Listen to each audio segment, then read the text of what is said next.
مجھے وہ آنکھ پریشان کرتی تھی. جب تک کہ میں اس کو نہ دیکھوں تو میں کس طرح غصے میں آ سکتا تھا، اور بغیر غصے میں آئے میں یہ کام کیسے کر سکتا تھا؟ لگاتار 7 راتوں تک میں یہی کرتا رہا. 7 لمبی راتیں، وہ کالی سیاہ راتیں، جس میں میں ٹھیک 12 بجے اس کے کمرے کا دروازہ آہستہ سے کھولتا، صرف اتنا کہ اس میں یہ ٹارچ بآسانی اس کی گچ جیسی آنکھ تک پہنچ جائے.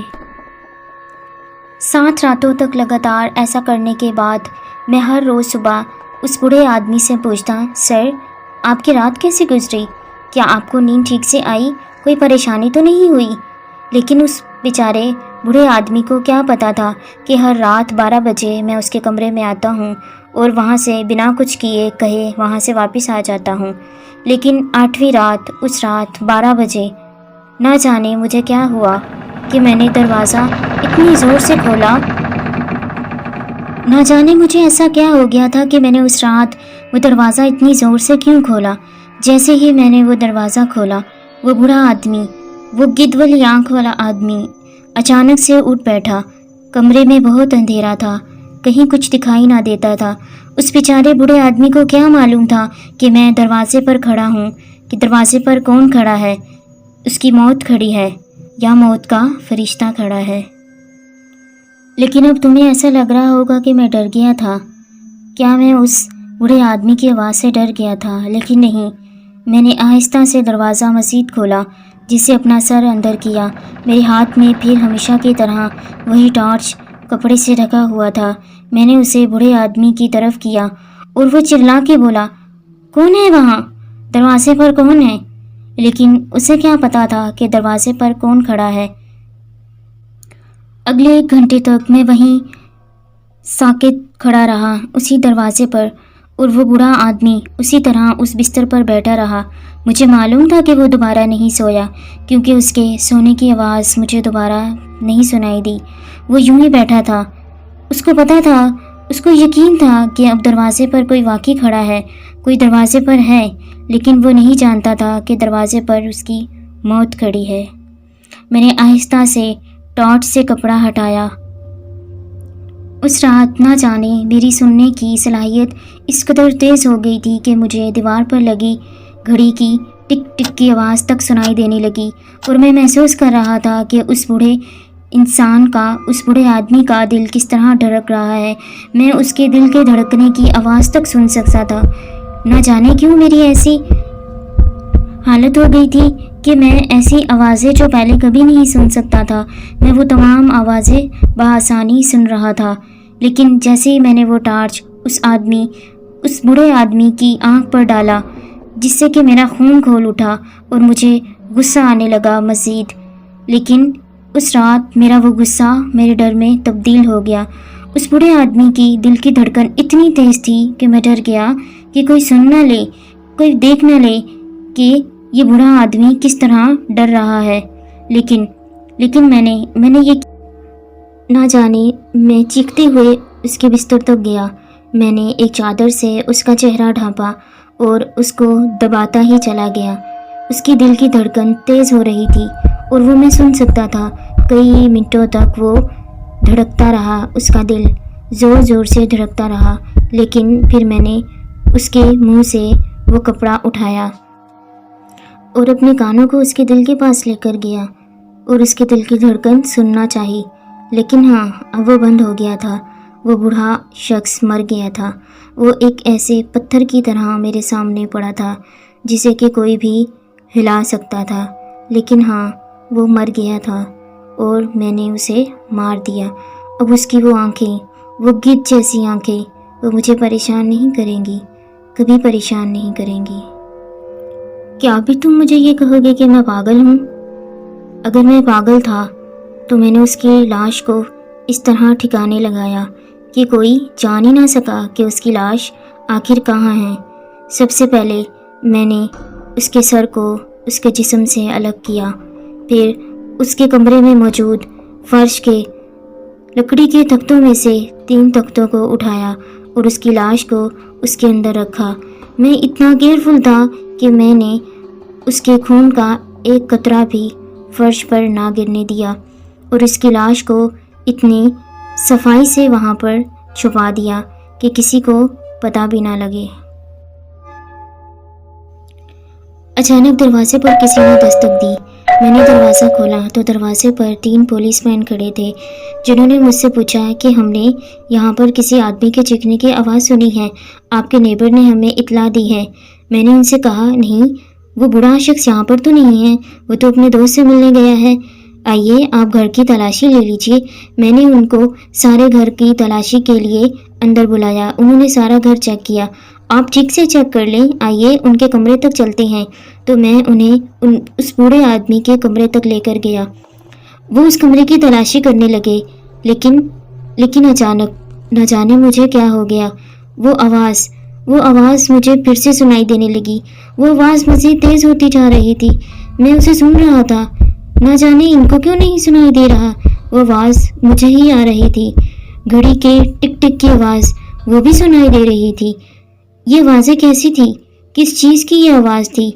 اچانک ہی کیوں مجھے سنائی دے رہی تھی اور یہ لوگ اسے کیوں نہیں سن پا رہے تھے؟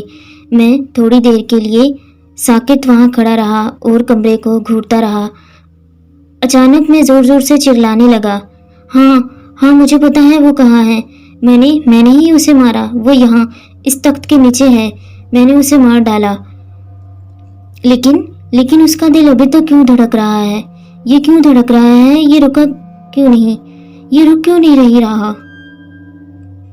اس کے دل کو روکو، یہ تو مر چکا ہے لیکن اس کا دل ابھی تک دھڑک رہا ہے۔ وہ تمام شخص، وہ تینوں پولیس مین مجھے ایک ایسے انداز سے دیکھ رہے تھے گویا اب وہ میرے ساتھ گیم کھیل رہے ہیں۔ وہ مجھ پر ہنس رہے تھے اور میں پاگلوں کی طرح چلا رہا تھا، میں نے اسے مار ڈالا۔